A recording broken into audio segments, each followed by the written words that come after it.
Today, my topic of anatomy lecture is stomach bed. तो stomach bed जो है, this is nothing but posterior relations of the stomach. इसे stomach का posterior relation भी कहते हैं. यानी कि suppose that this dust is stomach. तो stomach के दो सरफेस होते हैं, एक इंटीरियर सरफेस होता है और एक पोस्टीरियर सरफेस होता है. तो इस पोस्टीरियर सरफेस के पीछे यदि स्टमक का जो पोस्टीरियर सरफेस है, इसके पीछे जो स्ट्रक्चर्स प्रेजेंट हैं जो है, उसी को स्टमक बेड कहते हैं. वही स्टमक बेड बनाते हैं. जैसे स्टमक का ये पोस्टीरियर सरफेस है, तो यहाँ पर जो है देयर आर 8 स्ट्रक्चर प्रेजेंट हैं. पहला है ये left crust of the diaphragm. Diaphragm left crust मतलब होता है मतलब बायां पैर. डायफ्राम के दो पैर होते हैं. डायफ्राम के ऐसे राइट और ये राइट क्रस्ट है, ये लेफ्ट क्रस्ट है. तो डायफ्राम के पास दो पैर होते हैं, राइट क्रस्ट ये दाहिना पैर है और ये लेफ्ट क्रस्ट बायां पैर. तो यही डायफ्राम का जो है लेफ्ट क्रस्ट एक जो है बिस्तर का हिस्सा ही होगा. स्टमक बेड का जो है तो पहला स्ट्रक्चर जो है left crust of the diaphragm और दूसरा है लेफ्ट सुप्रारिनल ग्लैंड. ये एंडोक्राइन ग्लैंड होता है और ये लेफ्ट किडनी के ऊपर जो है, ये लेफ्ट किडनी ही सीट के ऊपर रखा हुआ है. तो ये भी स्टमक बेड बनाता है. Left suprarenal gland, this is left suprarenal gland. ये भी स्टमक बेड का फॉर्मेशन करता है. थर्ड स्ट्रक्चर जो है लेफ्ट किडनी, बायां गुर्दा, ये लेफ्ट किडनी है. तो ये तीसरा मतलब स्ट्रक्चर है जो स्टमक बेड को बनाता है. चौथा है स्प्लीन. समटाइम्स इसको जो है कभी कभी स्टमक बेड में इंक्लूड किया जाता है जो है. और पांचवा स्ट्रक्चर है, 5th नंबर का है स्प्लेनिक आर्टरी. ये स्प्लेनिक आर्टरी है, स्प्लेनिक आर्टरी. तो ये 5th स्ट्रक्चर से जो स्टमक बेड बनाता है. और 6th स्ट्रक्चर है पैनक्रियास. This is pancreas. तो पैनक्रियास भी जो है स्टमक बेड को फॉर्मेशन में जो है इन्वॉल्व होता है. 7th है ट्रांसवर्स मीजोकोलन. ये ट्रांसवर्स मीजोकोलन है जो कनेक्टिव टिश्यू है और ये ट्रांसवर्स कोलन को पीछे से और ये पैनक्रियास के बॉडी के इंटीरियर बॉर्डर को जो है कनेक्ट करता है जो है. तो ये ट्रांसवर्स मीजोकोलन भी जो है स्टमक बेड बनाता है. और 8वां स्ट्रक्चर है लेफ्ट कोलिक फ्लेक्सर. यानी कि ट्रांसवर्स कोलन और ये डिसेंडिंग कोलन के बीच में जो मोड़ है ये लेफ्ट कोलिक फ्लेक्सर कहलाता है और इसी को स्प्लेनिक फ्लेक्सर कहते हैं. तो स्टमक बेड जो है, what is stomach bed? The structures present on the back side of the stomach is known as stomach bed.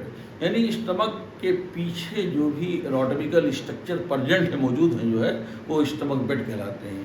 यानी स्टमक का बिस्तर, तो इसके पीछे स्टमक के पीछे जो भी स्ट्रक्चर्स जो है विस्तार प्रेजेंट हैं, तो दैट इज स्टमक बेड. अब देखिए नेक्स्ट टॉपिक है part of the stomach. There are 2 part of the stomach. Part of stomach जो है, स्टमक के कितने पार्ट होते हैं? Parts of the stomach. तो स्टमक के 2 पार्ट होते हैं. एक cardiac part, parts of stomach. Stomach के 2 पार्ट होते हैं. एक कार्डियक पार्ट और दूसरा पाइलोरिक पार्ट. कार्डियक पार्ट के फर्दर 2 पार्ट होते हैं. एक फंडस होता है और दूसरा बॉडी. पाइलोरिक पार्ट के फर्दर 2 पार्ट होते हैं. एक पाइलोरिक एंट्रम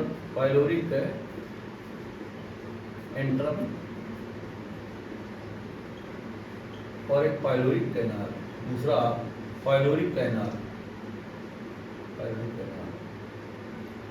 तो इस तरह से पार्ट्स ऑफ स्टमक, यानी स्टमक के जो है कितने पार्ट्स होते हैं, कितने हिस्से होते हैं, कितने भाग होते हैं. तो स्टमक के जो है मतलब मेनली 2 पार्ट होते हैं. कार्डियक पार्ट होता है पहला पार्ट कार्डियक पार्ट और दूसरा पार्ट पाइलोरिक पार्ट. इसे स्टमक का जो है ये जो शेप है.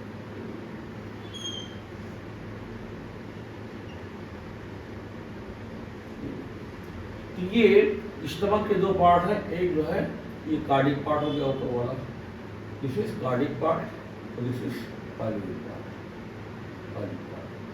तो इस तरह से स्टमक को दो पार्ट डिवाइड करने के लिए यहाँ पे जो एंगुलर नाच है, यहाँ से एक लाइन ड्रा करेंगे और ये ग्रेटर कर्वेचर पर। तो a line is drawn from the angular notch to the left side on the greater curvature. So this line divides the stomach into two parts, upper and larger part, lower and smaller part. ये upper and larger part जो है इसे cardiac part कहते हैं, और ये lower and smaller part. In stomach का इस लाइन के नीचे यानी कि जो एंगुलर नॉच से ड्रा किया गया है जो है फ्रॉम राइट टू लेफ्ट, ये लेसर कर्वेचर के एंगुलर नॉच से लेकर के, और ये जो मतलब ग्रेटर कर्वेचर है इस पर एक हॉरिजॉन्टल लाइन ड्रा किया गया है। तो ये हॉरिजॉन्टल लाइन जो स्टमक को दो पार्ट में डिवाइड कर देता है, एक अपर एंड स्मॉलर पार्ट और एक lower and upper and larger part, एक लोअर एंड स्मॉलर पार्ट। तो ये अपर ऊपर का जो है और बड़ा हिस्सा कार्डियक पार्ट कहलाता है, और नीचे का जो छोटा हिस्सा है इसे पाइलोइड पार्ट कहते हैं। तो ये बड़ा होता है, ये 15 सेंटीमीटर का होता है कार्डियक पार्ट, और ये जो है ये 10 सेंटीमीटर का होता है। तो कार्डियक पार्ट की लंबाई जो है 15 सेंटीमीटर होती है, 15 सेंटीमीटर, और पाइलोरिक पार्ट की लंबाई जो है 10 सेंटीमीटर होती है। टोटल मतलब length of the stomach is 25 centimetre. तो 25 सेंटीमीटर स्टमक की पूरी लंबाई होती है। अब इसको दो पार्ट में डिवाइड किया गया है। पहला ऊपर का और बड़ा हिस्सा जो है जो कार्डियक पार्ट है वो 15 सेंटीमीटर का हो जाता है, और लोअर एंड स्मॉलर पार्ट जो पाइलोरिक पार्ट है वो 10 सेंटीमीटर। तो 15 और 10 सेंटीमीटर, 15 और 10 25 सेंटीमीटर। अब उसके बाद इस जो कार्डियक पार्ट है, तो कार्डियक पार्ट को फर्दर जो है दो पार्ट में डिवाइड किया गया। इसको डिवाइड करने के लिए यहाँ पर जो है जो कार्डियक ओरिफिस है, तो यहाँ से एक हॉरिजॉन्टल लाइन ड्रा किया जाता है जो है ग्रेटर कर्वेचर को। तो ये जो हॉरिजॉन्टल लाइन है कार्डियक पार्ट को दो पार्ट में डिवाइड कर देता है, एक अपर पार्ट एक लोअर पार्ट। तो इसे फंडस कहते हैं और इसे बॉडी कहते हैं। इस हॉरिजॉन्टल लाइन के ऊपर वाला हिस्सा जो है फंडस कहलाता है, तो और इस हॉरिजॉन्टल लाइन के नीचे वाला हिस्सा जो है ये बॉडी कहलाता है। तो इस तरह से ये जो फंडस होता है ये 5 सेंटीमीटर का होता है, बॉडी जो होता है ये 10 सेंटीमीटर का। तो the length of fundus above the horizontal line drawn from the cardiac orifice to the greater curvature is known as horizontal line. Above this horizontal line, the upper part of the cardiac part is known as fundus, and lower part of the cardiac part is known as body. तो cardiac part के दो part हो गए, ऊपर वाला हिस्सा funds कहलाता है और कार्डियक पार्ट का नीचे वाला हिस्सा ये बॉडी कहलाता है। और पाइलोरिक जो मतलब पार्ट है, तो पाइलोरिक पार्ट को मतलब फर्दर दो पार्ट में डिवाइड किया गया है। तो यहाँ से एक लाइन खींचा जाता है जो है ये मतलब ग्रेटर कर्वेचर की तरफ एक सर्कस जो है होता है, इसे सर्कस इंटरमीडियस कहते हैं। Circus intermedius. तो पाइलोरिक पार्ट में एक जो है मतलब डिप्रेशन होता है, एक सर्कुलर डिप्रेशन होता है, और इस सर्कुलर डिप्रेशन को सर्कस इंटरमीडियस कहते हैं। तो सर्कस इंटरमीडियस से इधर इस साइड वाला हिस्सा कहलाता है पाइलोरिक इंटरम, और सर्कस इंटरमीडियस के जो है इस तरफ वाला हिस्सा ये पाइलोरिक कैनाल कहलाता है। तो पाइलोरिक इंटरम का जो लेंथ होता है ये 7.5 सेंटीमीटर होता है, और पाइलोरिक कैनाल का लेंथ जो है 2.5 सेंटीमीटर होता है। तो इस तरह से sulcus intermedius divides the pyloric part into two parts. Pyloric antrum the length of which is 7.5 centimetre, and pyloric canal the length of which is 2.5 centimetre. अब आइए फंडस क्या है। फंडस जो है this is the upper convex and dome shaped part of the cardiac part. तो cardiac part का जो है वो हिस्सा जो मतलब हॉरिजॉन्टल लाइन जो ड्रा किया गया है, हॉरिजॉन्टल लाइन जो है जो कार्डियक ओरिफिस से लेकर के और ग्रेटर कर्वेचर तक ड्रा किया गया है। इस हॉरिजॉन्टल लाइन ऊपर वाला कॉन्वेक्स है और गुंबद के शक्ल का हिस्सा है, इसी को फंडस कहते हैं। तो फंडस इज द अपर ऊपर का convex and dome shaped part of the cardiac part of the stomach. above the horizontal line drawn from the cardiac orifice to the greater curvature। तो फंडस अगर कोई gas जो है का मतलब stomach में भरता है जो है, तो यहाँ पर आकर के ऊपर की तरफ भागता है। फंडस का जो है ये डिस्टेंशन होता है।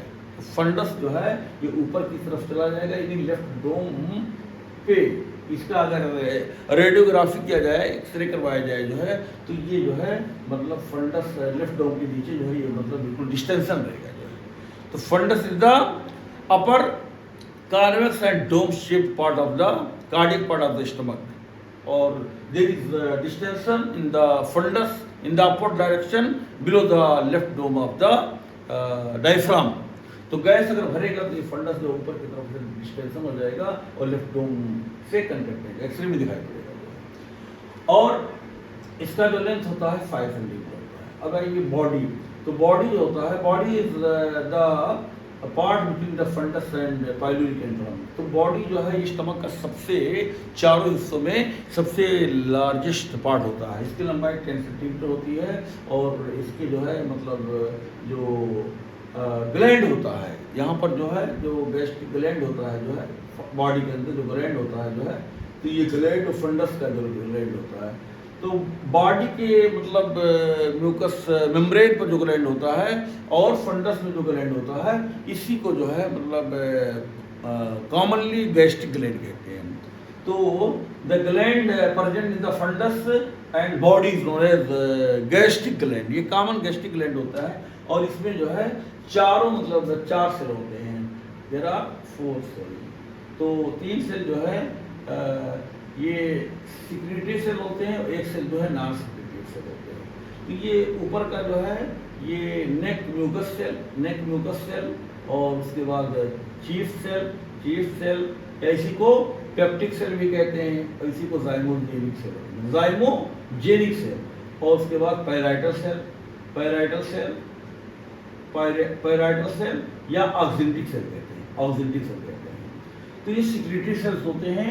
नेक म्यूकस सेल से यहाँ म्यूकस जो है मतलब बनता है और रिलीज होता है, और ये जो है जो चीफ सेल होता है यहाँ से पेप्सिन बनता है। पेप्सिन जो है एक एंजाइम है, प्रोटीन डाइजेस्टिंग एंजाइम, और यहीं से रेनिन जो है milk protein digesting enzyme, rennin और पेप्सिन जो है इसी चीफ सेल में बनता है। और ये पैराइटल सेल जो होता है या ऑक्सिंटिक सेल होता है, इसके अंदर HCl बनता है और इंट्रिंसिक फैक्टर बनता है। 2 चीज बनता है, HCl hydrochloric acid and intrinsic factor. और ये जो मतलब नीचे वाला सबसे चौथे नंबर का सेल नॉन सिक्रेटरी सेल्स होता है, इसी को स्टेम सेल कहते हैं। और ये तीनों सेल डैमेज हो जाते हैं, इनकी लाइफ खत्म हो जाती है, तो ये सेल जो है मतलब डिवाइड करके जो है इसका रिप्लेसमेंट करता है जो है।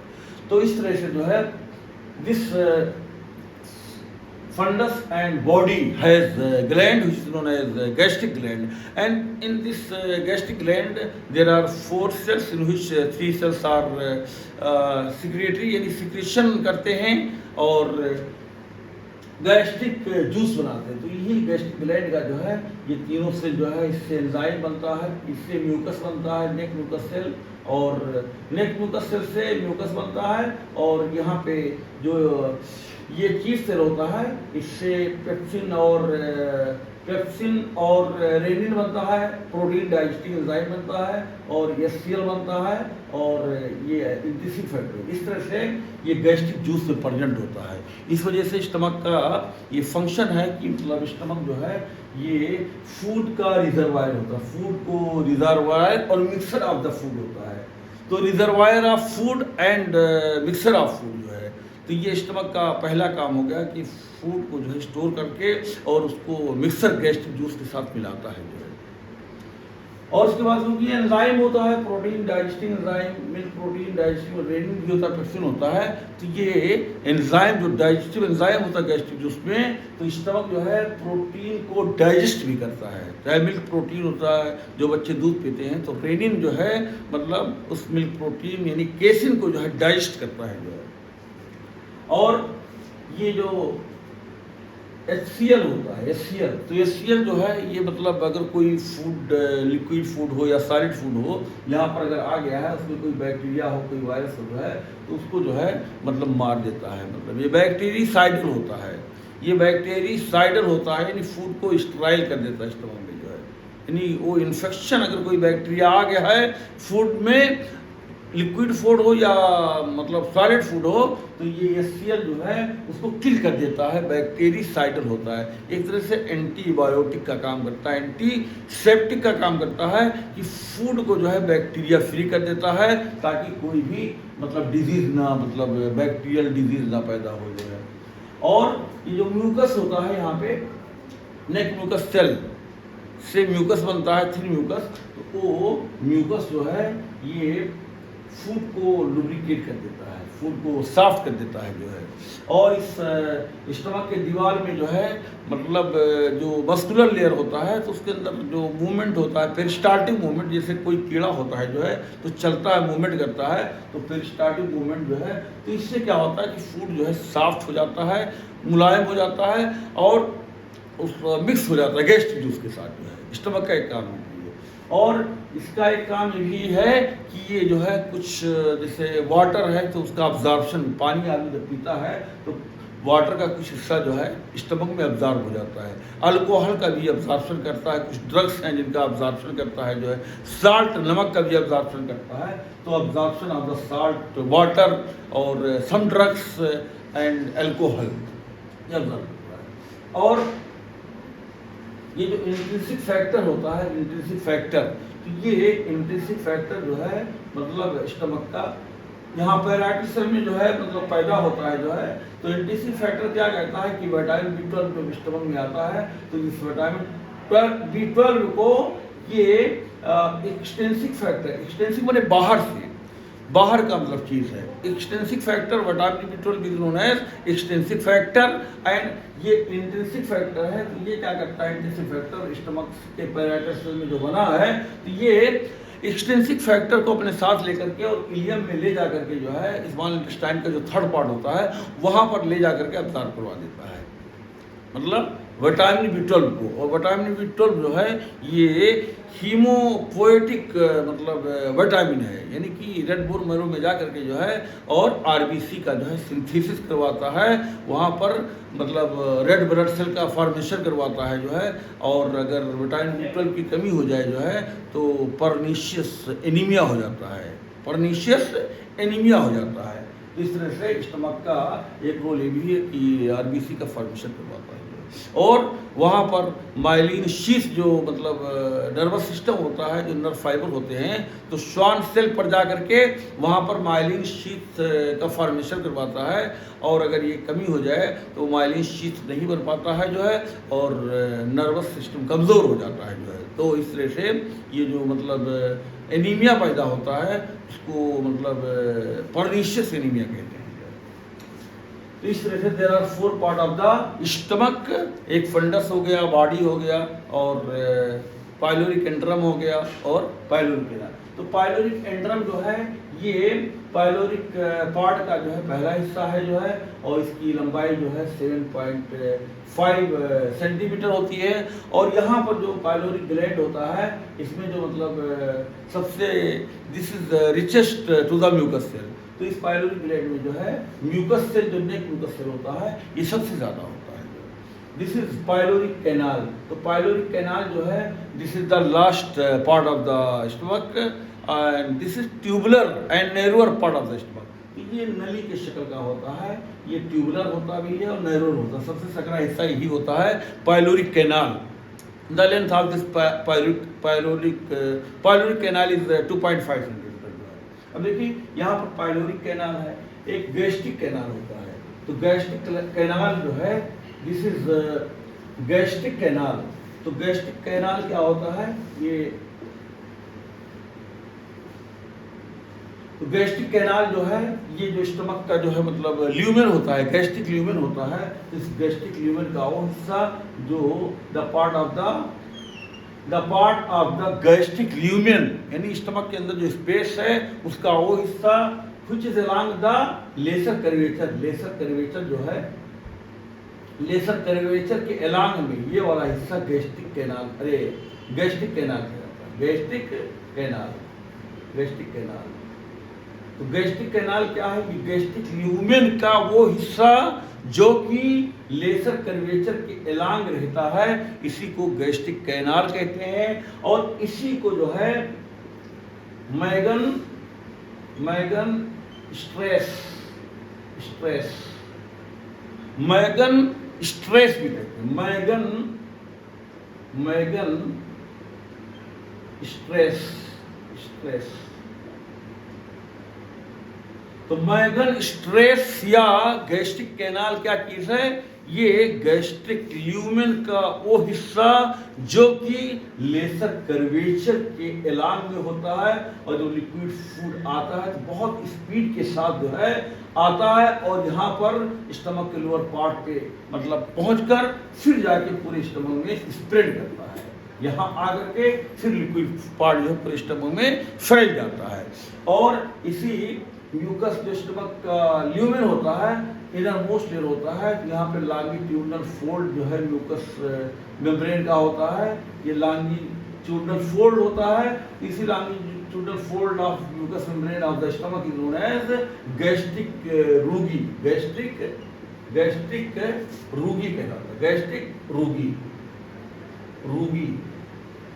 तो गैस्ट्रिक रूगी क्या है? ये स्टमक के म्यूकस मेम्ब्रेन का, इसलिए स्टमक का म्यूकस मेम्ब्रेन है, तो ये लॉन्गिट्यूडनल फोल्ड जो है of mucous membrane, longitudinal fold of mucous membrane of stomach is known as gastric rugae. और इसी गैस्ट्रिक रूगी के बीच में से छोटा छोटा जो है पिट होता है, डिप्रेशन होता है, इसी को गैस्ट्रिक पिट कहते हैं। Gastric pit. So there is a small depression on the mucous membrane of the stomach, which is known as gastric pit, and in this pit, gastric pit, there is opening of the मतलब gastric gland। तो इसी gastric pit में ये gastric gland का जो duct होता है इसी में ओपन करता है, और gastric juice इसी के जरिए से स्टमक के जो है ल्यूमेन में आते हैं, और फूड पर जो है इनका एक्शन होता है। तो गैस्ट्रिक जूस जो है ये एंजाइम होता है, इसके अंदर पेप्सिन और रेनिन, तो ये दोनों एंजाइम जो है डाइजेशन में हेल्प करते हैं। तो स्टमक का एक काम हो गया कि डाइजेशन ऑफ द फूड, ये फूड का डाइजेशन करता है स्टमक, और ख़ास तौर से वो फूड प्रोटीन रिच फूड, जिस फूड में प्रोटीन होता है, जैसे कि दाल हो गया, पल्सेस हो गया, और मिल्क हो गया, मिल्क प्रोटीन हो गया, मीट प्रोटीन हो गया, तो ये पेप्सिन जो है ये प्रोटीन डाइजेस्टिंग एंजाइम है। तो प्रोटीन का जो है डाइजेशन सबसे पहले स्टमक में होता है, और उसके बाद में जो है ये फूड का रिजर्वायर ऑफ फूड भी है। स्टमक का ये फूड का रिजर्वायर और मिक्सर ऑफ द फूड है, यानी फूड को स्टोर करके उसको गैस्ट्रिक जूस के साथ जो है मिलाता है, और उस पर जो है गैस्ट्रिक जूस में जो भी होते हैं उस पर अपना एक्शन, अपना फंक्शन करते हैं। जैसे कि जो म्यूकस है, तो म्यूकस जो है उसको लुब्रिकेट करता है, फूड को लुब्रिकेट करता है, और ये जो मतलब म्यूकस मेम्ब्रेन है, यहाँ से भी म्यूकस निकलता है, तो ये पूरे जो है गैस्ट्रिक जो म्यूकस सरफेस है, तो इसी पर एक जो है लेयर बन जाता है। उससे क्या होता है कि प्रोटेक्शन, मतलब ये प्रोटेक्टिव भी होता है। ये जो म्यूकस होता है तो इसी पर पूरा जो है ऐसे लेयर बन जाता है। तो एचसीएल क्योंकि कोरोसिव एक्शन है, वो डैमेज कर देगा इस म्यूकस मेम्ब्रेन को, जो है स्टमक के डैमेज कर देगा, अल्सर बना देगा, इसलिए जो है ये म्यूकस इस पर एक लेयर बना देता है। तो एचसीएल से उसका जो है हिफाजत हो जाता है, प्रोटेक्शन। तो ये गैस्ट्रिक जूस जो होता है ये स्टमक का प्रोटेक्शन भी करता है। और एचसीएल का एक काम ये भी है कि ये जो है मतलब फूड को स्टेराइल करता है, यानी बैक्टीरिया फ्री करता है। कोई भी फूड में अगर कोई बैक्टीरिया आ गया है तो उस बैक्टीरिया को जो मार डालता है, कत्ल कर देता है। बैक्टीरिसाइडल होता है, एंटीसेप्टिक होता है, और एंटीबायोटिक होता है, और स्टमक को कैंसर से भी बचाता है। ये एंटी कैंसर्स भी होता है। ये सीएल जो है स्टमक को कैंसर से भी बचाता है जो है। तो इस तरह से जो है ये gastric रूगी is a longitudinal fold of the mucous membrane, and gastric canal or ये मैगन stress is the part of the gastric lumen along the lesser curvature। तो इस तरह से जो है स्टमक का जो है there are 4 part of the stomach। अब इसका ब्लड सप्लाई, तो blood supply of the stomach जो है सबसे पहले इसमें right gastric artery, right gastric artery, right gastric artery, right gastric artery. तो राइट गैस्ट्रिक आर्टरी जो है मतलब ये स्टमक का पहली आर्टरी है और ये ब्रांच किसकी होती है? Right gastric artery is the branch of proper hepatic artery, proper hepatic artery. तो राइट गैस्ट्रिक आर्टरी जो है मतलब स्टमक का एक आर्टरी होता है जो स्टमक को ब्लड सप्लाई करता है और ये right gastric artery is the branch of the hepatic artery. Hepatic artery जो होती है लीवर को सप्लाई करती है, उसी की एक ब्रांच आती है, तो ये राइट गैस्ट्रिक आर्टरी स्टमक से। और दूसरी आर्टरी है left gastric artery, left gastric artery, left gastric artery. तो left gastric artery is the branch of coeliac trunk. ये सिलियक ट्रंक जो होता है उसी की जो है डायरेक्ट ब्रांच जो है ये लेफ्ट गैस्ट्रिक आर्टरी है। और राइट तीसरी आर्टरी है right gastroepiploic artery, right gastro, right gastro, right gastroepiploic artery, right gastroepiploic artery. Right gastroepiploic artery ये गैस्ट्रोड्यूडेनल आर्टरी की ब्रांच होती है, गैस्ट्रोड्यूडेनल आर्टरी की ब्रांच होती है। और जो चौथी आर्टरी है वो left gastroduodenal artery, left gastroduodenal, left gastroepiploic artery, left gastroepiploic artery. तो ये लेफ्ट गैस्ट्रो एपिफ्लोइक आर्टरी जो है ये स्प्लेनिक आर्टरी की ब्रांच है, स्प्लेनिक आर्टरी। तो लेफ्ट गैस्ट्रो एपिफ्लोइक आर्टरी किसकी ब्रांच होती है? Splenic artery. और 5 to 7 short gastric artery, short gastric artery. तो ये 5 to 7 जो शॉर्ट गैस्ट्रिक आर्टरी जो है ये स्प्लेनिक आर्टरी की ब्रांच होती है। तो इस तरह से there are right gastric artery. तो right gastric artery, right gastric artery is the branch of the common hepatic artery. जो प्रॉपर हेपेटिक आर्टरी होती है जो है, तो प्रॉपर हेपेटिक आर्टरी की एक ब्रांच जो है राइट गैस्ट्रिक आर्टरी होती है जो स्टमक को सप्लाई करती है। दूसरी आर्टरी होती है राइट गैस्ट्रिक आर्टरी, ये सीलियक ट्रंक की ब्रांच होती है। तीसरी जो है राइट गैस्ट्रो एपिफ्लोइक आर्टरी है, ये गैस्ट्रोड्यूडेनल आर्टरी की ब्रांच होती है। और चौथी आर्टरी जो होती है लेफ्ट गैस्ट्रो एपिफ्लोइक आर्टरी, ये स्प्लेनिक आर्टरी की ब्रांच होती है। और 5 to 7 शॉर्ट गैस्ट्रिक आर्टरी ये भी स्प्लेनिक आर्टरी की ब्रांच होती है। वेनस ड्रेनेज में इसी सेम राइट गैस्ट्रिक वेन और ये लेफ्ट गैस्ट्रिक वेन और right gastroepiploic vein, left gastroepiploic vein, 5 to 7 short gastric vein. तो इस तरह से जो ब्लड सप्लाई है या आर्टेरियल सप्लाई या इसी को वैस्कुलर सप्लाई, तो सेम जो है नेम से वेनस ड्रेनेज है। जैसे कि ब्लड सप्लाई में राइट गैस्ट्रिक आर्टरी, तो वेनस ड्रेनेज में राइट गैस्ट्रिक वेन। और लेफ्ट गैस्ट्रिक आर्टरी तो लेफ्ट गैस्ट्रिक वेन। और राइट गैस्ट्रो एपिफ्लोइक आर्टरी तो right gastroepiploic vein. Left gastroepiploic artery, left gastroepiploic vein. 5 to 7 short gastric artery तो 5 to 7 short gastric vein. अब nerve supply,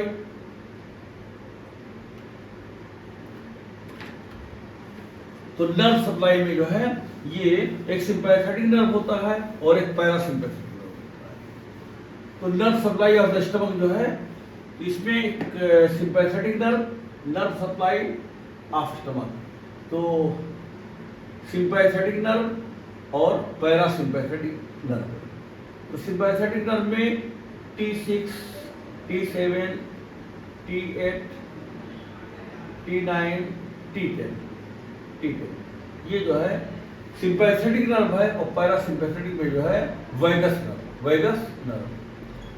तो ये sympathetic nerve में T6, T7, T8, T9, T10 और parasympathetic में vagus nerve.